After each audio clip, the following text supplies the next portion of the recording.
있을 뉴저지 한인회 유강훈 신임 회장의 취임식에 각계 한인 인사 200여 명이 참석해 뉴저지 한인회의 새로운 출발을 축하했습니다. 창립 13주년을 맞은 KCC 한인 동포회관이 지난 금요일 뉴저지에서 연례 만찬을 열었습니다.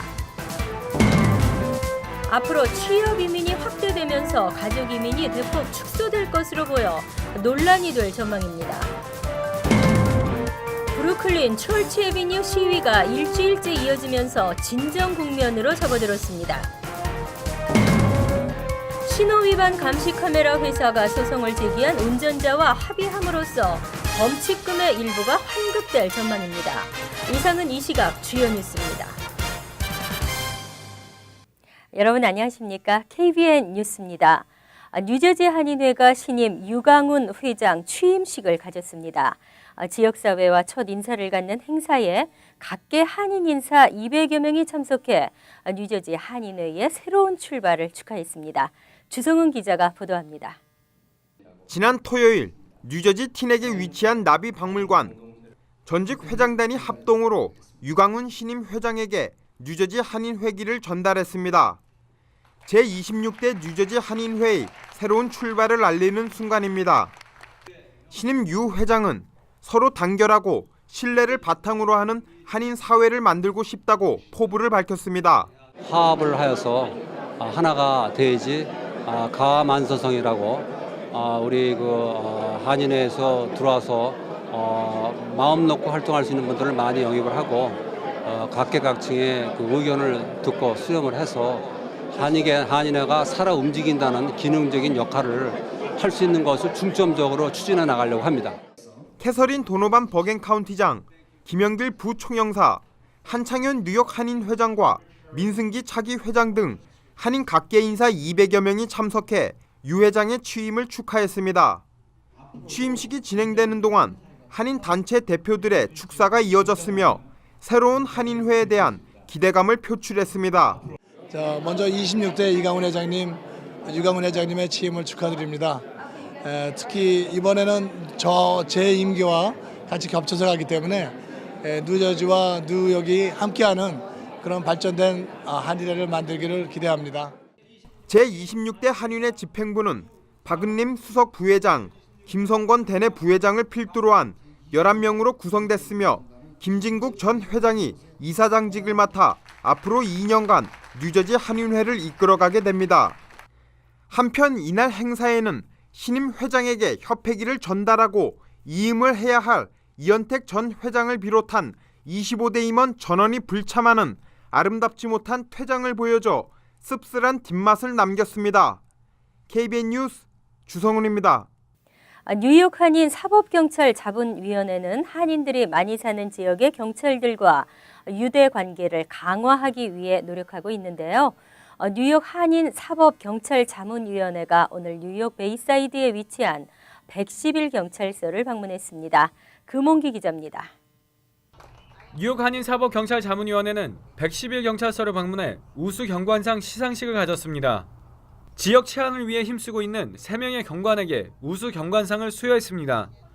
사법경찰 자문위의 우수 경관 시상식은 한인들이 많이 사는 지역의 경찰서를 대상으로 시행하고 있습니다.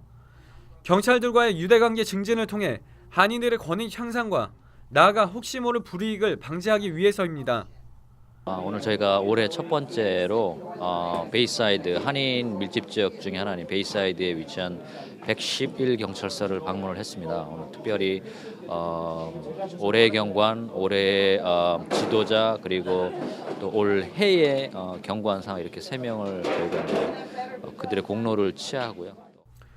111경찰서 제이슨 우에타 서장은 사법경찰 자문위의 활동이 경찰들의 사기 증진에도 많은 도움이 된다고 말하며 베이사이드 지역에서 발생한 차량 절도 사건과 가택 침입 절도 등에 관련해 한인들의 각별한 주의를 당부했습니다. We have problems with burglaries and car break-ins and larcenies and thefts and things of that sort. So I think we all face similar concerns. And I guess my message to the Korean community would be to keep your eyes open, be careful, watch your property, and keep your eyes open for your neighbors, and maintain close communication with the 111 precinct. We have a community council meeting every the first Tuesday of every month, 7:30, and everybody's welcome to come. So. 한편 사법경찰 자문위는 신임 이사장을 선출했습니다. 뉴욕 한인경찰자문위원회 이사장으로도 활동하고 있는 김종희 이사장은 두 단체로 나눠져 있는 경찰자문위원회를 하나의 단체로 만드는 데 가교 역할을 하겠다고 밝혔습니다. 이 두 단체가 하나가 돼가지고 우리가 우리 한인들을 권익을 신장해주고 보호해주는 차원에서 그렇게 하기 위해서 이번에 내가 이사장직을 수락했습니다. 사법경찰자문위는 앞으로도 지속적인 활동을 통해 한인들의 고충을 해소하는 데 앞장서 나갈 계획입니다. KBN 뉴스 금홍기입니다. KCC 한인동포회관이 창립 13주년을 맞았는데요. 창립 13주년을 기념하고 새 회관에 건축기금을 마련하기 위한 연례 만찬이 지난 금요일 뉴저지 티넥 메리얼 호텔에서 열렸습니다. 금홍기 기자가 취재했습니다.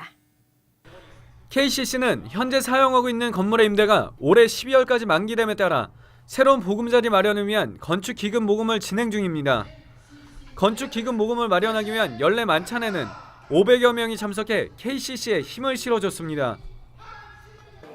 많은 분들이 아시다시피 이번에는 저희가 이제 그 건축을 합니다. 테나플라이에 이제 땅을 사서 저희 KCC를 갖다가 이제 이전을 하는데 그 건축 기금을 모으기 위해서 이번 갤라를 시작했습니다. 이민자들의 배움의 장과 노후 준비의 필요성을 느낀 몇몇 한인들이 모여 지난 2000년 2월부터 시작된 KCC 한인동포회관 교육 프로그램들, 뉴저지 포트리에서 작은 사무실 공간을 마련해 시작된 KCC 교육 프로그램들은 장소 협소 등의 문제로 지난 2004년 현재 건물을 장기 임대해 해를 거듭할수록 발전해 나가고 있습니다. KCC 한인동포회관은 문화센터를 개관하고 시니어뿐만 아니라 어린이들을 위한 프로그램을 포함한 70여 가지 이상의 교육 프로그램을 운영 중입니다. 내년 가을에 완공을 계획 중인 KCC 신축 건물은 뉴저지 테너플라이 근처에 23,000 스퀘어핏 3층 규모로 지어질 예정입니다. KBN 뉴스 금홍기입니다. 뉴욕과 뉴저지의 네일 재료 도매업체가 참여한 하이패션 네일 스파쇼가 열렸습니다. 30여 업체들은 앞으로 다가올 여름 신상품과 사용법 등을 선보이며 성황을 이뤘습니다. 주성은 기자가 보도합니다.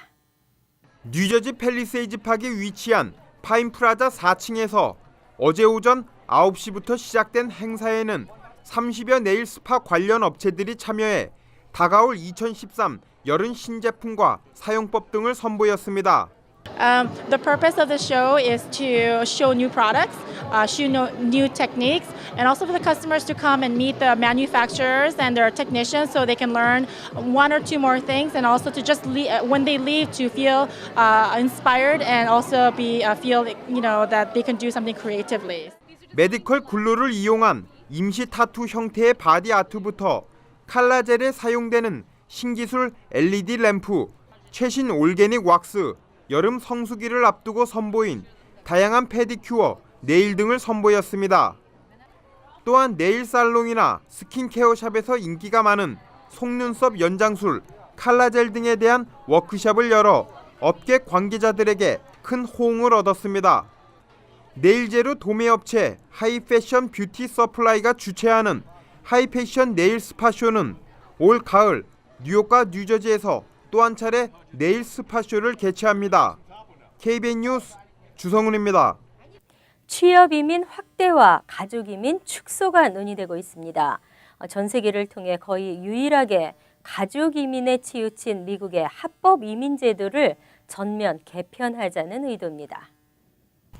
워싱턴 포스트는 지난 15일 포괄적 이민개혁 법안을 작성 중인 연방 상원 8인방이 고학력 취업 이민을 늘리는 대신 가족이민 3순위와 4순위를 사실상 폐지하는 방안을 고려하고 있다고 보도했습니다. 이는 총 이민비자 발급 수량을 제한하기 위함이며 연간 100만 개가량의 이민비자 발급 가운데 가족이민이 65%를 차지하며 가족이민 3순위와 4순위를 합하면 약 9만 개의 비자가 취업 이민에 할당될 수 있습니다. 다만 3, 4순위 대상자 가운데도 교육, 기술 수준, 영어, 구사력 등에 따라 점수를 매겨 일정한 자격을 갖춘 사람은 영주권을 신청할 수 있도록 할 방안입니다. 민주당의 8인방 의원들은 공화당과의 협상 과정에서 불법 체류자들에게 시민권 취득을 허용하는 조건으로 가족 이민 축소를 양보한 것으로 알려져 이민자 커뮤니티 내에서도 이해관계가 크게 대립될 여지를 남겼습니다. 그러나 가족 이민이 축소되더라도 현재 10년 이상 대기하고 있는 가족 이민 적체를 해결하기 위해 몇 년 동안은 한시적으로 가족 이민 영주권 쿼터를 대폭 확대할 가능성은 있습니다. 이와 관련 의회 아시아 태평양 의원연맹은 8인방 의원들에게 가족 이민을 축소하지 말 것을 촉구하는 서한을 전달하기도 했습니다. 그동안 다소 주춤했던 불법 체류 청년 추방류의 신청자가 3월 들어 늘고 있는 추세입니다. 한인 신청자는 전체 민족 중에서는 6번째였으나 중남미를 제외한 국가 중에서는 가장 많았습니다. 이민서비스국이 지난 15일 발표한 불체 청년 추방류의 신청 접수 현황에 따르면 3월 들어 14일까지 하루 평균 1,678건이 접수되고 있는 것으로 나타났습니다. 이는 지난해 9월 하루 평균 5,715건에 이르며 최고를 기록한 이후 줄곧 하향세를 보여오다가 다시 늘어난 것으로 지난 2월보다 하루 평균 120건 이상이 많은 것입니다. 한편 지난 14일까지 총 45만 3,589건이 접수됐으며 24만 5,493명이 승인됐습니다. 총 46만 9,530건에 제출된 신청서 가운데 서류 미비 등으로 접수가 거부된 케이스가 15,941건이었습니다. 한인의 접수 건수는 총 5,599건으로 지난달 15일보다 한 달 동안 124건이 늘었습니다. 신청자 출신 국가 순위에서 한국은 멕시코, 엘살바도르 등에 이어 6위를 기록했으나 중남미 국가를 제외하면 가장 많았습니다. 브루클린 철치 애비뉴 시위가 일주일째 이어지면서 진정 국면에 접어들었습니다. 흑인 지도자들이 합류한 시위대의 자각과 뉴욕시경의 단호한 의지, 그리고 그동안 이어진 한인 커뮤니티와의 교류 등이 화합과 평화의 모습을 이끌었다는 평가입니다. 지난 주말 200여 명의 시위대들은 브루클린 철치 애비뉴와 55스트리트 교차로부터 67경찰서까지 피켓을 들고 항의 시위를 벌였습니다. 그러나 다행히 예전처럼의 폭력 사태 없이 평화적으로 마무리됐습니다. 시위대는 더 이상 경찰의 무력에 희생당하는 시민이 없도록 매일 밤 시위를 펼칠 것이라고 말해 시위가 장기화될 것을 시사한 가운데 특히 지난 16일은 16세 소년 키마니 그레이가 경찰의 총격에 사망한 지 일주일이 되는 날로 대형 시위가 우려됐었습니다. 런킴 뉴욕주 하원 의원과 뉴욕 한인 청과협회 이시준 이사장 등은 어제 철치 애비뉴 일대 한인 업소들을 방문해 피해 상황을 점검하며 위로했습니다. 김 의원은 한인 업소의 추가 피해를 막기 위한 뉴욕시경의 의지를 거리 곳곳에서 볼 수 있었다며 이는 한인 청과상들이 그동안 꾸준히 노력해온 관할 경찰서와 커뮤니티와의 교류가 뒷받침된 것이라고 말했습니다. 한편 뉴욕 포스트와 데일리 뉴스 등에 따르면 그레이를 숨지게 한 두 경관은 지난 3년간 잘못된 체포와 용의자 폭행 등으로 각각 2건과 3건의 소송이 진행 중인 것으로 드러났습니다. 시정부는 이 5건의 합의금만으로 $21만 5천 지불했습니다. 신호위반 감시 카메라 설치 회사가 운전자와 $420만 합의했습니다. 이에 그동안 신호위반 감시 카메라에 적발돼 납부한 범칙금 중 일부를 돌려받을 수 있을 전망입니다. 지난 15일자 레코드지 보도에 따르면 신호위반 카메라를 운영하고 있는 아메리칸 트래픽 솔루션이 신호 변경 시간이 너무 짧아 운전자가 대응하기 어려웠다는 이유로 지난해 주민들이 제기한 집단 소송에 대해 $420만 환급해 주기로 합의했습니다. 이에 따라 아메리칸 트래픽 솔루션과 계약을 맺었던 팰리세이드 파크와 웨인, 저지 시티 등 18개 타운에서 티켓을 받은 운전자들은 티켓값의 일부를 되돌려받을 수 있게 됐습니다. 단 도로 제한 속도와 노란 신호 점등 시간에 대한 전면 재조사와 조정이 완료된 2012년 8월 이전에 발급 지불된 티켓에 한합니다. 이번 소송에 고소인 자격으로 참여한 운전자는 최고 $200까지 보상받을 수 있습니다. 그러나 소송에 참여하지 않은 운전자도 관련 통지서를 받게 되며 90일 이내에 요청을 해 보상받을 수 있습니다. 존 리우 뉴욕시 감사원장이 뉴욕시장 출마를 공식 선언했습니다. 그는 뉴요커에게 다시 꿈을 실현시킬 수 있는 뉴욕을 만들겠다며 강력한 경쟁자 크리스틴 퀸 뉴욕시 의장도 이길 수 있다는 자신감을 보여줬습니다. 존 리우 감사원장은 어제 뉴욕시청 앞에서 천여 명의 지지자들과 함께 자랑스러운 뉴욕시 공립학교 출신이며 자랑스러운 이민자의 한 사람으로서 그리고 공공을 위해 나선 사람으로서 자랑스러운 마음으로 뉴욕시 시장 후보로 나선다고 발표했습니다. 리우 감사원장은 또 뉴욕시는 모든 뉴요커에게 성공의 기회를 약속해왔다며 내가 그 약속이 가능하다는 것을 보여주겠다고 덧붙였습니다. 이로써 민주당 소속 존 리우 감사원장은 이미 뉴욕시장에 도전장을 내민 크리스틴 퀸 뉴욕시 의장 등과 함께 본격적인 경쟁을 펼치게 됐습니다. 현재까지 여론조사에서는 퀸 시의장이 1위를 지키고 있는 상황이지만 존 리우 감사원장 측은 예비선거가 예정된 오는 9월까지 시간이 충분한 만큼 이를 뒤집을 수 있다는 입장입니다. 한편 이날 발표 행사에서는 하영화 전 뉴욕 한인회장과 김영진 뉴욕 한인 직능단체 협의회 의장, 유시연 뉴욕 한인 청과협회장, 박윤영 한인 권익신장 위원회장 등 한인 단체장들의 대거 모습을 보였습니다. 이어서 LA 지역 한인사회 소식입니다.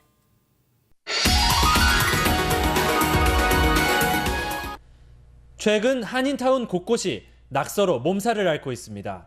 특히 한인타운의 상징이라고 할 수 있는 올림픽길의 조형물은 낙서가 지워지지 않은 채 방치된 지 오래입니다. 얼마나 심각한지 현장을 찾아갔습니다. 올림픽 블러바드 재단장 프로젝트라는 이름으로 추진돼 지난해 한인타운의 상징이 된 올림픽길 모습입니다. 자세히 들여다보니 조형물은 물론 새로 단장한 길 이곳저곳에 낙서들이 즐비합니다. 심지어는 학생들이 공부하고 있는 학교 건물에까지도 낙서가 있습니다. 한인타운이 굉장히 아름다운 이 동네로 지금 변모하고 있는데도 불구하고 일부의 불량배들이 이 설치하는 데 대해서 설치물에 낙서, 결국 이를 보다 못한 한인들이 낙서 제거에 직접 팔을 걷어붙였습니다. 특히 주니어 한인회 소속 학생들의 참여는 앞으로 한인 2세들이 한인타운을 직접 지켜나가야 한다는 뜻에서 그 의미를 더했습니다. 한국인으로서 그게 좀 마음에 좀 불편하더라고요. 그래서 닦으면서 깨끗이 치우면서.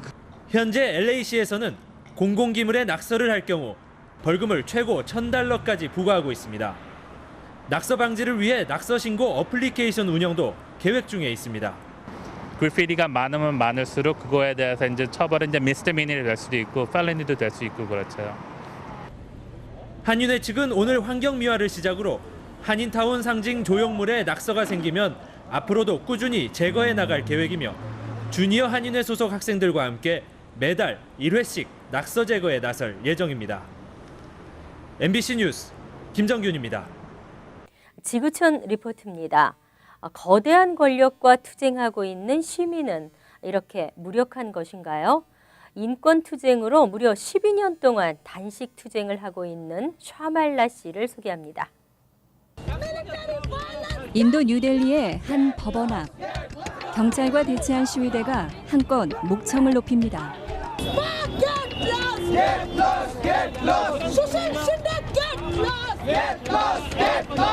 이들이 몰려든 건 철의 여인이라 불리는 인권운동가 샤밀라 씨를 응원하기 위해서입니다. 올해 40살인 샤밀라 씨는 무려 12년 동안 음식을 전혀 입에 대지 않았습니다. 다만 인도 당국이 강제로 코에 연결해 놓은 고무 튜브를 통해 연명할 뿐입니다.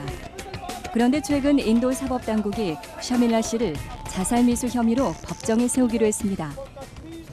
But they charged me. commit attempting to commit suicide. It is really a mockery. 샤밀라 씨의 단식 투쟁은 인도 정부가 군대에 부여한 특별 권한에 항의하기 위해 시작됐습니다. 군 특별법에 따르면 분쟁 지역인 북동부 지방에서 군인들은 반란군일지 모른다는 의심만 가지고도 민간인을 살해할 수 있습니다. 또 법원에 영장이 없어도 압수수색이나 체포가 가능합니다. 그동안 인권운동가들은 군인들이 이런 특권을 악용해 여성들을 성폭행하고 무고한 시민들을 살해했다고 비판해왔습니다. 분쟁 지역 인권운동이 중심에 선 샤밀라 씨는 이번 기소에도 신념을 굽히지 않겠다는 각오입니다. She never intended to commit suicide. She has not pled guilty to the charges against her, and she would undergo trial. 유죄가 인정되면 샤밀라 씨는 징역 1년형을 선고받게 됩니다. 하지만 정작 법의 심판을 받아야 할 건 샤밀라 씨가 아니라 인도의 열악한 인권이라는 목소리도 나오고 있습니다. 간추린 소식입니다. 지난 15일 오전 퀸즈 엘머스트 한 주택에서 37세 김모 씨가 변사체로 발견됐습니다. 발견 당시 김 씨는 자신의 침실 문 앞에 쓰러져 있었던 것으로 전해졌습니다. 김 씨는 약 10년 전 유학생 신분으로 뉴욕에 입국했으며 최근에는 PC방 매니저 등으로 일해오며 혼자 살았습니다. 경찰은 특별한 외상이 없고 자살이나 타인의 침입 흔적이 없어 김 씨가 갑자기 숨진 것으로 보고 정확한 사망 경위를 조사 중입니다. 뉴욕시 교육국은 2013에서 2014학년도 특수 목조고등 고교 진학학생 가정에 15일 오후 학교 배정 통보 서한을 발송했습니다. 올해 지원자 총 75,609명 가운데 84%가 탑5 지망학교에 배정됐으며 47%는 1순위에 지망한 학교에 배정됐고 이래서 3순위 배정자는 74%였습니다. 전체 학생 중 5,890명은 9개 특목고에 입학 자격이 주어졌으며 특목고를 포함해 12개 지원학교 중 어느 한 곳이라도 배정받은 경우는 90%입니다. 뉴저지 리치우드 경찰이 리치우드 고교 재학생들에게 문제 여학생들의 노출 사진 파일을 삭제할 것을 경고했습니다. 경찰 관계자는 여학생들의 사진을 전송하거나 보관하면 아동 포르노죄 등에 해당한다고 밝히면서 하지만 학생들이 아직 어리고 충분히 실수했을 가능성을 감안해 오는 18일 오전 7시까지 삭제할 경우 문제 삼지 않겠다고 덧붙였습니다. 존엄사 논란 끝에 숨진 고 이성은 씨의 뜻을 기리기 위해 설립된 성은선교 장학재단이 생활 형편이 어려운 학생을 찾습니다. 이 씨의 부인 이만호 목사는 학생 10명과 선교사 2명을 선정해 다음 달 25일 장학금을 전달할 계획이라면서 공부에 의욕은 있지만 형편이 어려운 학생들을 도우려 한다고 말했습니다. 지원 금액은 1인당 $1,000씩, 선교사는 최대 $2,000입니다. 다음은 시사 컬럼이 이어집니다.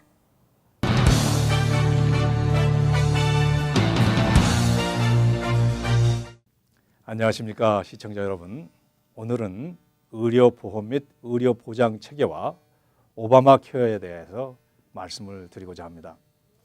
미국의 보험은 크게 두 가지로 구성됩니다. 의료보험과 의료보장이라고 볼 수 있습니다.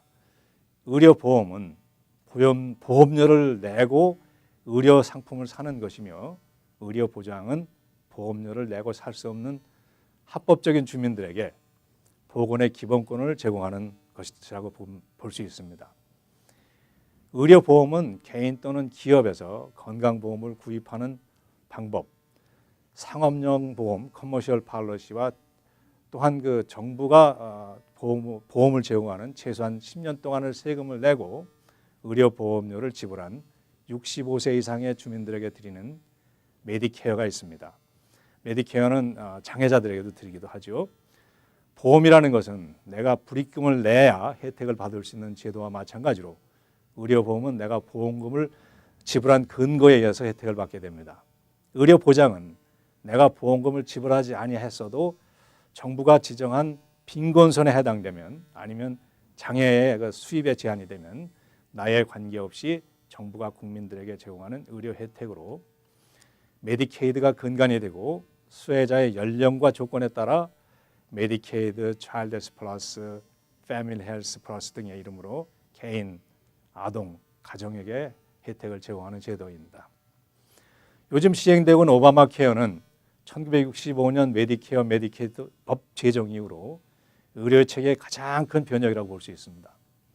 오바마 케어는 오바마 대통령 제1기 2010년에 어렵게 통과시킨 Patient Protection and Affordable Care Act의 또 다른 별명입니다.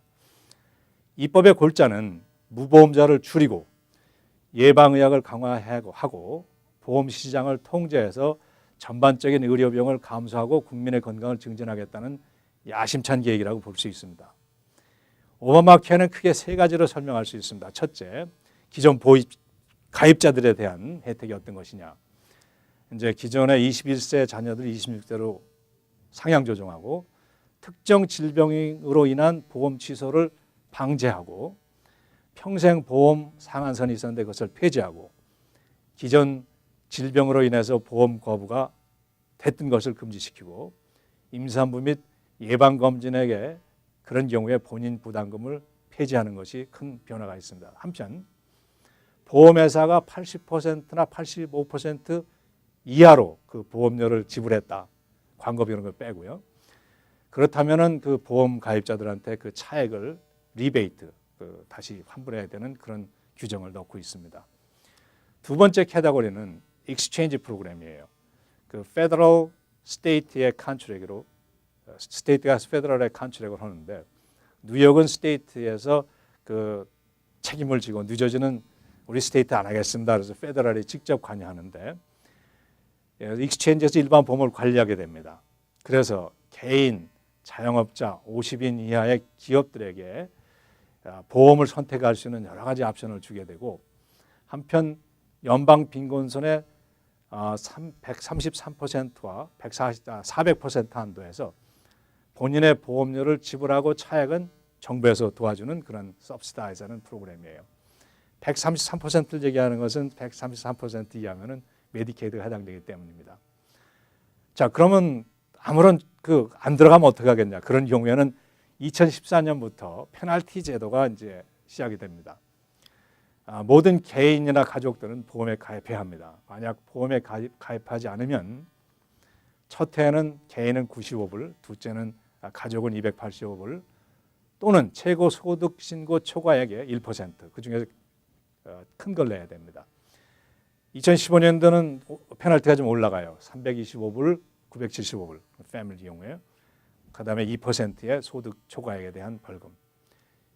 2015년에는 695불, 2,085불 또는 2.5%의 그 세금 초과액에 대한 벌과금을 내게 됩니다. 여러 가지 큰 얘기를 간단하게 설명하기는 어렵습니다만은 오바마 케어가 시행 초기에는 여러 가지 문제점들이 나타날 수 있으나 전반적으로는 국민의 보험화, 보험료와 의료 수가의 조정을 통해서 양질의 서비스를 저렴한 비용으로 관리할 수 있으리라고 봅니다. 그러면 다음 주에는 사회보장제도를 요약해서 말씀드리도록 하겠습니다. 감사합니다.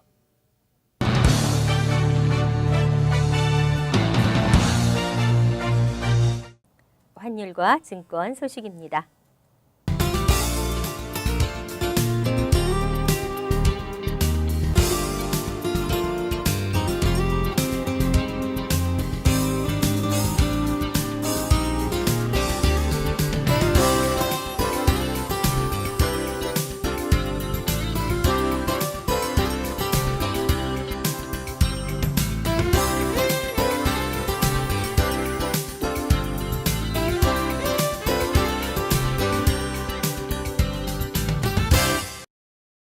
이어서 날씨입니다.